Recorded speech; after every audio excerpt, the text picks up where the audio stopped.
Santillan and Angelica Lau. Hi, Moy. Moy, Alika, and Angelica, please join your co-actors here.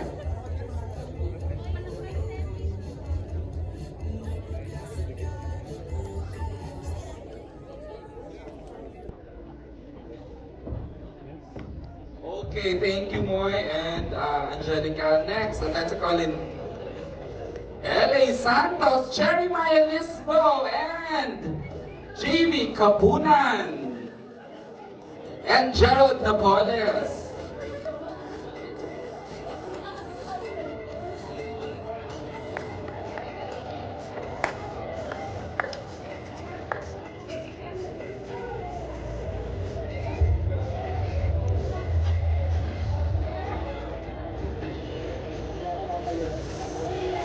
This would make Sins of the Father even more powerhouse with the presence of Miss Locke de Leon and Tears of Lucifer.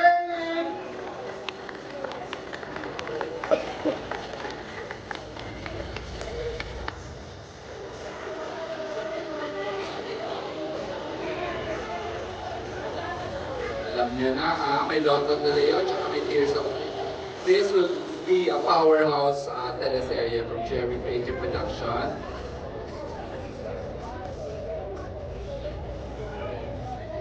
Again, of course, an ever reliable leading man. Please welcome J.C. De Vera.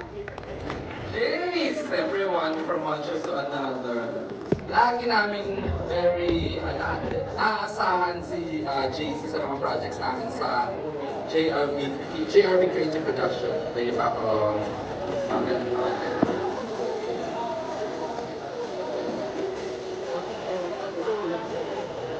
Of course, the reason why ang ingay-ingay ng project na to sa support ng mga fans ng dalawang ito. I'm looking at a very phenomenal performance from these two dahil apparently trabaho ang performance nila dito. Please welcome Seth Pandelin and Francine Tia!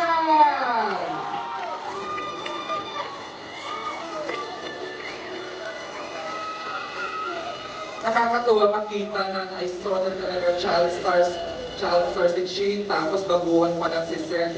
And now look at them, naasahan na natin, nakakapag-blockbuster na ng pelikula sa Metro Manila Film Festival and Awards. Congratulations, Seth and Shane. Thank you for being part of this. Of course, iniikot lang niya mga units sa ABS-CBN. I'm so happy she now joins the JRB Creative family. Please welcome Shaina Magtayaw.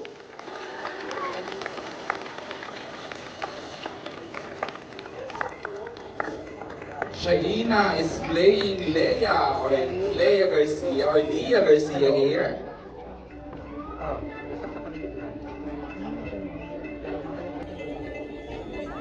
I was telling kanina before they came in, we are very happy at in the unit of Miss Julianne that she said yes to accepting the project.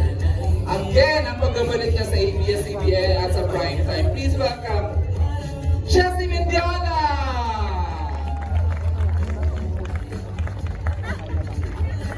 I know! Look at the proud, happy look ahead. Nakatayo talaga.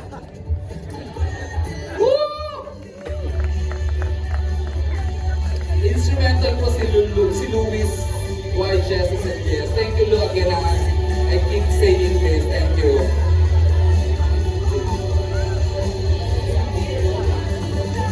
And of course, this is mga directors natin. Again. Okay, he made it. The busiest director together with another very, very promising director. Together now, Big Joy Malagtas and FM Reyes. Kasama rin kami kanina. Magkasama rin. The phenomenal, the award-winning tandem of Joy Malagtas and FMR. The master director, FM Reyes.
Pico Team sa Pag-asa kada bukas. Written and composed by Mr. Jonathan Manalo, the grand champion of Tawag na Tamahalan's Grand Dressbacker, Marco Rudio. Thank you, Reggie. Sa question mo pala. Lord, how was the experience now playing the role of Gerald's mother in the series? Oh, very nice. I love this guy. Sobrang gaan katrabaho, sobrang professional. Swak lahat. And of course, as I said earlier, no, the guidance of Direct FM, kasi mas marami kaming ano ba ni Direct Eric than Direct Bijoy, pero nagka na rin kami. But every step of the way talagang tutok. So every time we have a scene, before doing that, lahat yun hinihimay-himay namin. Bakit ganun yung eksena, bakit ganun yung naramdaman, bakit ganun yung mangyayari, saan nanggaling yung... Lahat yun, lahat talaga we discuss. We discuss all of that. And Gerald has been nothing but wonderful to work with. Very professional and parang anak ko na. Yan, parang anak ko na yan. Very nice. Thank you, Lord. Gerald, you want to answer that? No, it's nice to, pag tapos na, retired na ako, yun yung masarap pakinggan.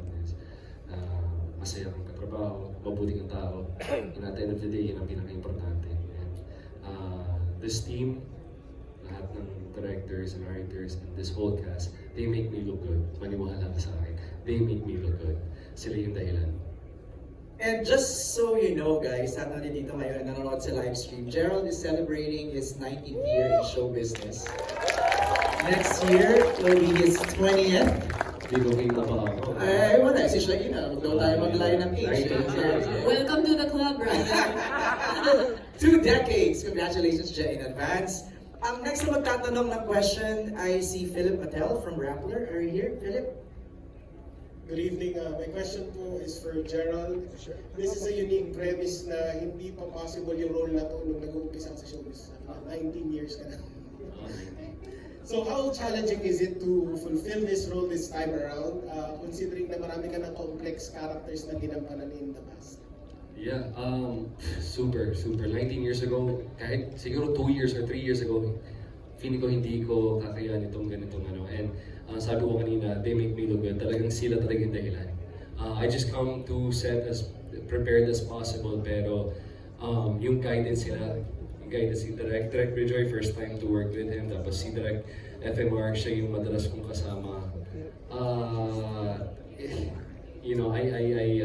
give it all to them. Kasi yung writing is so beautiful. Yung storya, very intelligent at kakaiba. Kaya very proud ako na ipalabas to because we know that we are doing something good. In terms of Samuel Trinidad, yes, aminin ko, isa to sa pinaka-challenging talaga. But at the same time, in 20 days na ba tayo direct, this is the most I've ever learned in terms of acting. And that's because of Direct FMR. It's my 19th year sa industriya. Ang tagal nga, but after 19 years pa direct. But it's per God's timing talaga. Kasalukuyan, next year will be my 20th anniversary in show business. At kasalukuyan, we're also preparing the next show. And I can only imagine what we'll be able to do and what yung inputs na pwede kong ibigay because of yung natutunan ko dito sa show na to.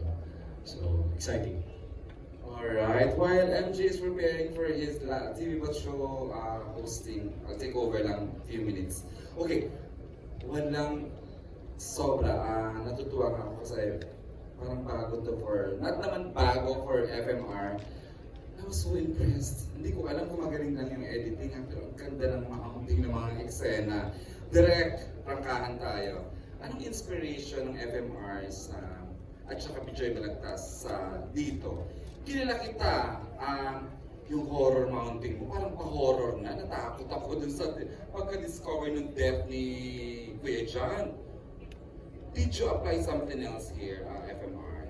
as far as strategy or style is concerned? Okay, I'm overwhelmed kasi unang-una nung na-invite to work in this project.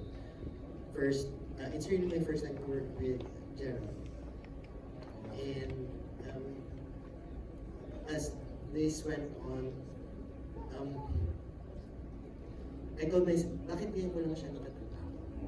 He's very impressive. The dedication and the depth. Ayoko kasi na artist ng tamad. Ayoko na artist ang hindi nag-research. Meron pong tamad, direct. Gusto mo ba pangalan? Charito! Charot! Ready ako. Huwag kitang simulan. Sige na direct, para mag-trending tayo. Panoorin naman. No, and then, when you look at it, yung nakatabi kay Gerald, mga leading ladies na nagkaroon ng sarili nilang show. Tapos yung mga leading men, I just work with JC, and then you have RK, and then you have Seth. Parang sabi ko, sobrang naman po yatang spoiled kami. They have this cast. Kanina, may basher ako dito. Ayun na, yung vlog ng buhay. Dahil lang naman sa edad. No, because imagine naman, in the last years, she's been in Cannes Film Festival, Wow, exhibiting her pinapalek. movies, no? Tapos, binalik niya kanina na yung Marinela, na akong number 1 niyang kaaway kasi, bakit ka nag-lipstick? Mataba mo ba nag-lipstick? At sabi, hindi po, gano'n niyo. Walang lipstick. So yun lagi ang yung mga stories namin naging, and looking at her now, I mean, her output sobrang impressive, iba yung maturity. Tapos pa, itong si Big Joy, matagal ko na itong, nakatrabaho ko na minsan sa isang show. Kasi I've been wanting to work with him kasi fan ako nung filming way of covering the series. Kaya, ayun, parang feeling ko, you have to deliver sa stature na meron silang pare-parehas. Kanina gusto ko sumingit sa sinasabi ni Lot eh. She's very professional.